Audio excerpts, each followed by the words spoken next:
इससे पहले भाजपा के साथ में गठबंधन के अहम सहयोगी संजय निषाद ने नवंबर 2021 में कहा, दशरथ नंदन भगवान राम अपने बाप की संतान नहीं है। नुपुर शर्मा टाइम्स नाउ में बैठ करके मोहम्मद पैगंबर पर टिप्पणी करती है।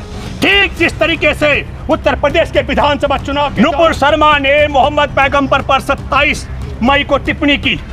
10 दिन तक भारतीय जनता पार्टी के दल ने उस शुक्रवार को प्रदर्शन होता है और रविवार को घर ढाए जाते हैं। गांधी का घर अंग्रेजों ने नहीं तोड़ा। सोचिए जरा, कल्पना कीजिए, हमारे देश में नेताजी सुभाष चंद्र बोस का कोलकाता में आज भी घर है, जहां से 1941 में फरार हो गए थे। अंग्रेजों ने उनका घर नहीं तोड़ा। शहीद आजम भगत सिंह का घर खटखट कला पंजाब में आज भी है, अंग्रेजों ने उनका घर नहीं तोड़ा। जाइए आप, मैं भूपेंद्र रावत हूँ, नरेंद्र मोदी नहीं हूँ जो झूठ बोलेगा।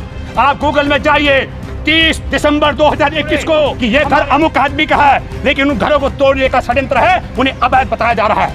और अवैध घरों में, अवैध कॉलोनी में हिंदू मुसलमान, अमित शाह अपने बाप की औलाद हो, पहले उसका घर ढाके देखो, मैं तुम्हें मान जाऊंगा। मैं दावे से कह सकता हूं। और मैं आज आपके साथ बात करूंगा कि देश ऐसे दौर में कैसे और कब प्रवेश कर चुका है। जैसे आपने देखा कि अभी मोहम्मद पैगंबर के विषय में भाजपा के राष्ट्रीय प्रवक्ता की जो ओछी टिप्पणी थी, वो टिप्पणी क्यों हुई?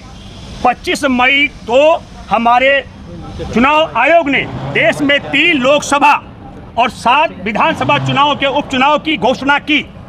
जिन 3 लोकसभा सीटों की मैं बात कर रहा हूं, उनमें 2 महत्वपूर्ण चुनौती वाली सीट है। एक आजम खान का रामपुर का सीट उत्तर प्रदेश का, और दूसरा अखिलेश यादव का आजमगढ़ का सीट। हिंदू और मुसलमान का ध्रुवीकरण करने के लिए योजनाबद्ध तरीके से संघ परिवार मोदी और अमित शाह के इशारे पर नुपुर शर्मा ने जानबूझकर मोहम्मद पैगंबर पर टिप्पणी की गई। और मैं ये इसलिए भी कहना चाहता हूं, ये कोई अचानक का मामला नहीं है। इससे पहले भाजपा के साथ में गठबंधन के अहम सहयोगी संजय निषाद ने नवंबर 2021 में कहा, दशरथ नंदन भगवान राम अपने बाप की संतान नहीं है। उन्होंने कहा कि आम खाने से बच्चे पैदा नहीं हो सकते हैं। ये सार्वजनिक तौर पर आज भी संजय निषाद का वीडियो आप कहीं भी सुन सकते हैं। तो पहली बार भाजपा ने हमारे देश में, चाहे मोहम्मद पैगंबर पर टिप्पणी करने की बात हो, भगवान राम को अवैध संतान बताने की बात हो, ये सब के सब स्वार्थ का कारण है। मैं इससे एक और बात आपको बताना चाहता हूं, हमारे देश में देश की बेटियां कॉलेज में पढ़ने के लिए अगर सर ढक कर जाती है तो देश को खतरा हो जाता है। और देश की सीमा के अंदर घुस करके चीन अरुणाचल के 15 जगह के नाम अपने चीनी भाषा में करता है तो देश में आहार नहीं होता। ये मैं इसलिए कहना चाहता हूं कि 30 दिसंबर 2021 को जैसे ही समाचार पत्रों में प्रकाशित होता है कि भारत के अरुणाचल में चीन ने जिस तरीके से 2017 में 7 जगहों का चीनी भाषा में नामकरण कर दिया था, ठीक उसी तरीके से 15 और जगहों का नामकरण भी चीनी भाषा में कर दिया है। देश के लिए बड़ी खतरा की बात थी, लेकिन अचानक इस पूरे क्रोनोलॉजी को देश की जनता का ध्यान भटकाने के लिए चीन ने अरुणाचल में अपने 15 और जगहों के नामकरण कर दिए। इससे ध्यान भटकाने के लिए क्या किया? हिजाब पर सवाल उठाया गया। कर्नाटक में जहां भाजपा शासित सरकार थी और वहां पर 31 दिसंबर से 2021 से 6 बालिकाओं को इसलिए क्लास में नहीं जाने दिया गया क्योंकि उन्होंने हिजाब पहन रखा था। कई दोस्त ये कहेंगे कि मैं पुरानी बात उठा रहा हूं, मैं बिल्कुल आपको याद दिला रहा हूं। क्या क्रोनोलॉजी का हिस्सा है कि चीन कब्जा करता है अरुणाचल के 15 जगह पर अपने नामकरण का, और हमारे देश में सवाल उठता है छात्राओं के सर ढकने के हिजाब का। हमारे देश का चुनाव आयोग ऐलान करता है 3 लोकसभा के उपचुनाव का और 7 विधानसभा उपचुनाव का, और वहां से हिंदू और मुसलमान बनाने के लिए ठीक उसी तरीके से नुपुर शर्मा टाइम्स नाउ में बैठ करके मोहम्मद पैगंबर पर टिप्पणी करती है। ठीक जिस तरीके से उत्तर प्रदेश के विधानसभा चुनाव के दौरान आपने देखा हमारे देश में मर्यादा पुरुषोत्तम भगवान राम को बताया गया। वो हमने तो, मैं जब छोटा था हमारे गांव में रामलीला होती थी, मैं भी भूमिका में था, लक्ष्मण की भूमिका मुझे याद आती है, और हमने दशरथ नंदन का तमाम मैं देखता था रामलीला में। और अब हमको पता लगा इस आई में जा करके कि भगवान राम अपने बाप दशरथ की संतान नहीं थे। ये भारतीय जनता पार्टी के अहम सहयोगी संजय निषाद ने कहा है। मेरे दोस्तों, हम सब लोगों को इस समय ये सोचना चाहिए कि देश के लिए देश के खतरे की बात कौन सी है, देश से ध्यान भटकाने का षड्यंत्र कौन सा है। मैं निश्चित तौर पर मैं तो उत्तर प्रदेश के चुनाव से पहले भी जो होने उपचुनाव, एक और बात अब देखिए, बिल गेट्स, हमने बार बार कहा था कोरोना की क्रोनोलॉजी के पीछे बिल गेट्स जैसे बहुराष्ट्रीय कंपनियों का हाथ है। उसका भी एक बहुत बड़ा खेल था। उसने उत्तर प्रदेश के मुख्यमंत्री को सर्टिफिकेट दे डाला कि सबसे बढ़िया तरीके से योगी सरकार कोरोना से निपटी है। कैसे? उत्तर प्रदेश में मां गंगा में हजारों लाशें जो तैर रही थी अंतिम संस्कार के बगैर, जिन्हें चील कबर कुत्ते खा रहे थे। हमने अपने जीवन में कभी ऐसा दृश्य नहीं देखा। और लेकिन अमेरिका की वो कंपनी जो कोरोना वैक्सीन बनाने का धंधा कर रही है, कोरोना के नाम पर दुनिया को बर्बाद कराने का षड्यंत्र कर रही है, उसने सर्टिफिकेट दे डाला है। इसलिए मैं आप सब लोगों से कहना चाहता हूं, और मैं एक और अहम सवाल भी करना चाहता हूं। मैं हैरान हूं, नुपुर शर्मा ने मोहम्मद पैगंबर पर 27 मई को टिप्पणी की। 10 दिन तक भारतीय जनता पार्टी के दल ने उस महिला को पद से नहीं हटाया। प्रधानमंत्री नरेंद्र मोदी अपने मुंह पर फेविकोल लगाकर बैठे हुए हैं। मैं आप सबों से अपील करता हूं, आप सब उठ खड़े हो। सवाल प्रदर्शन और विरोध का नहीं है, सवाल है कि देश का प्रधानमंत्री बताए कि क्या वह मोहम्मद पैगंबर पर टिप्पणी करने वाले के खिलाफ है या पक्ष में है। मोदी को बताना चाहिए। आज हमारा देश इस दशा में पहुंच चुका है। हमारे देश के टीवी चैनल अदालत की भूमिका में है, वो बता देते हैं कौन अपराधी है। शुक्रवार को प्रदर्शन होता है और रविवार को घर ढाए जाते हैं। मैं ये बात इसलिए कहना चाहता हूं, जरा सोचिए, हमारे देश के अंदर विरोध प्रदर्शन करना, लोकतंत्र में ना कहने की आजादी, उसकी हत्या की जा रही है। टेलीविजन चैनल कोर्ट की भूमिका में आ गए हैं, बुलडोजर न्याय की भूमिका निभा रहा है। सुप्रीम कोर्ट और हाई कोर्ट में बैठे जज धृतराष्ट्र की भूमिका में आ चुके हैं। एक बात हमको आपको सोचनी चाहिए, हमारे देश पर अंग्रेजों का शासन था। अंग्रेजों का शासन क्या को हिलाने वाले, उनको देश से उखाड़ कर फेंकने वाले गांधी का घर अंग्रेजों ने नहीं तोड़ा। सोचिए, जरा कल्पना कीजिए, हमारे देश में नेताजी सुभाष चंद्र बोस का कोलकाता में आज भी घर है, जहां से 1941 में फरार हो गए थे। अंग्रेजों ने उनका घर नहीं तोड़ा। शहीद आजम भगत सिंह का घर खटखट कला पंजाब में आज भी है, अंग्रेजों ने उनका घर नहीं तोड़ा।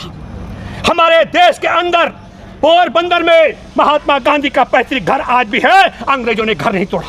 मैं तमाम देश के आला जितने भी अगुवाई करने वाले लीडरान थे, उनके पैतृक घरों पर हमला नहीं किया गया। हमारे देश के अंदर संविधान की हत्या करके हर एक जो टीवी और अखबार बता दे उसे अपराधी ठहराया जा रहा है, और एक दिन बाद उसका घर ढाया जा रहा है। और मैं हैरान हूँ, सुप्रीम कोर्ट में बैठे, हाई कोर्ट में बैठे जज, मैं ये नहीं कहूँगा चूड़ी पहन के चूड़ों का अपमान है, पर धृतराष्ट्र जिस तरीके से महाभारत में द्रौपदी का चीरहरण हो रहा था धृतराष्ट्र की सभा में, और सब के सब धृतराष्ट्र की भूमिका में, अंध की भूमिका में थे, उसी प्रकार की भूमिका आज हमारे देश में संविधान की जो मर्यादा उसको तार तार करके बुलडोजर को न्याय का प्रतीक बनाया जा रहा है। तो मैं हैरान हूँ, मुझे बहुत दुख और अफसोस के साथ मैं बहुत ये भी मानता हूँ, मैं मुस्लिम समाज से भी बहुत मैं हैरान हूँ कि 10 दिन तक 27 मई से लेकर 10 दिन तक कोई विरोध नहीं हुआ। और अब विरोध हुआ तो मैं बताना चाहता हूँ आपसे, हमारे देश के अंदर आजादी की जंग में जब अंग्रेजों को महसूस हो गया था कि ये देश गांधी की अगुवाई में आजादी की तरफ बढ़ेगा, ये बात मैं जोर से इसलिए कह रहा हूँ, दावे से इसलिए कह रहा हूँ, 1857 की शस्त्र क्रांति हुई थी। उस शस्त्र क्रांति के बाद इतने बड़ी शस्त्र क्रांति दोबारा कभी नहीं हुई, कभी नहीं हुई। और उसके 60 वर्ष बाद गांधी आए 1917 में, 30 साल बाद देश को आजादी मिली। मैं ये बात इसलिए कहना चाहता हूँ, कई लोग बहुत कमतर आंकते हैं गांधी को, लेकिन अंग्रेज जान चुके थे, और अंग्रेजों ने गांधी के रास्ते में रोड़ा अटकाने के लिए मोहम्मद जिन्ना को आगे करके मुस्लिम लीग का गठन किया, और देश के साथ गद्दारी करने वाले, गोरों की मुखबिरी करने वाले आरएसएस को आगे किया, ताकि फूट डालो राज करो की बात हो सके, ताकि यह संदेश जा सके कि यह जो देश में मुखबिरी करने वाला गिरोह संघियों का है, ये हिंदुओं की अगुवाई करेगा, और जो मुसलमानों की अगुवाई जिन्ना करेगा, तब सवाल करेंगे अंग्रेज कि बताओ कांग्रेस तुम किसकी अगुवाई कर रहे हो। मैं बात इसलिए कहना चाह रहा हूँ, आज देश उसी राह पर पहुँचाया जा रहा है।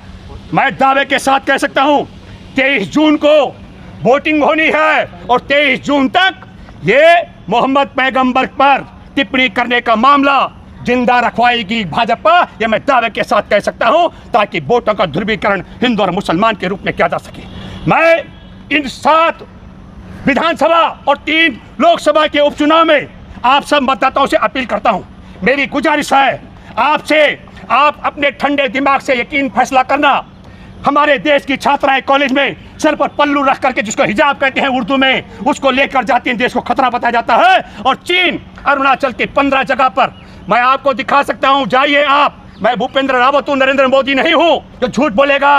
आप गूगल में जाइए, 30 दिसंबर 2021 को हमारे देश के 15 जगहों का चीनी नामकरण किया गया था, उससे ध्यान भटकाने का षड्यंत्र है। और नुपुर शर्मा ने भी, नुपुर शर्मा महिला है, कुछ बोलूंगा नहीं, पर मैं आरएसएस भाजपा की ताकत जानता हूं।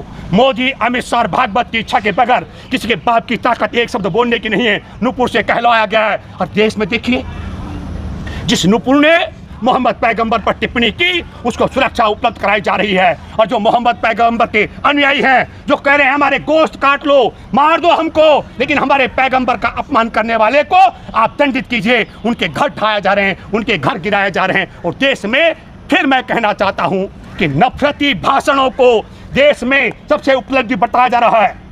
और देश के टीवी चैनलों को अदालत बना दिया गया है, कोर्ट बना दिया गया है, और बुलडोजर को न्याय का प्रतीक बनाया गया। मैं एक बात कहना चाहता हूं, जन संघर्ष वाहिनी के बिहाफ पर राजधानी दिल्ली के अनऑथराइज्ड कॉलोनी का मैं जिक्र कर रहा हूं।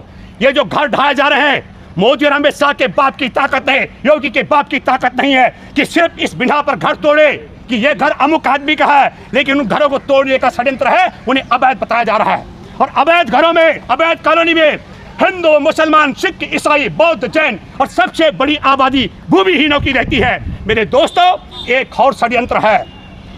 देश में जो बड़े बड़े बिल्डर का गुड़गांव में, नोएडा में घर देख रहे हैं, वहाँ कबूतर खाने बन गए, उनके घर नहीं बिक रहे हैं। इसलिए बुलडोजरों से सिलसिलेवार अवैध घरों को तोड़ करके ताकि विवश किया जाए, आप भविष्य में अवैध कॉलोनी की बजाय बिल्डर का घर खरीदे। अगर बिल्डर अवैध तोड़ना है तो रामदेव का पतंजलि वहां पर यूनिवर्सिटी है हरिद्वार में, नरेंद्र मोदी, अमित शाह अपने बाप की औलाद हो, पहले उसका घर ढा के देखो, मैं तुम्हें मान जाऊंगा। मैं दावे से कह सकता हूं, अवैध घरों को तोड़ा जा रहा है, नाम लिया जा रहा है कि मैं प्रदर्शन करने के लिए, हम भी प्रदर्शन में उतरते हैं। और आखिरी बात मैं कहना चाहता हूं, ना कहने की आजादी लोकतंत्र की आत्मा है, और ना कहने की आजादी को कुचलना, बाहर देना लोकतंत्र की हत्या की जा रही है। जरा कल्पना करो, देश की आजादी की जंग में हमारे देश के जो नायक लड़ाई लड़ रहे थे, अंग्रेज उनके साथ भी बढ़िया सलूक कर रहे थे। मैं तुलना नहीं कर रहा हूं, पर कल्पना कीजिए अंग्रेजों की दृष्टि से कितने खतरनाक थे नेहरू, गांधी, भगत सिंह। आनंद महल भी नहीं तोड़ा नेहरू जी का, आप समझ लीजिएगा। मैं ये बात सीधे कहना चाहता हूं। और आज हमारे देश में मोहम्मद पैगंबर का अपमान करने पर मुसलमान सड़क पर उतरता है, उन्हें लाठियों से पीटते हो, उन्हें हिरासत में लेके बेरहमी से मारते हो, उनके घरों को बुलडोजर से रौंदते हो, लेकिन ये सिलसिला मुसलमानों तक नहीं रुकेगा।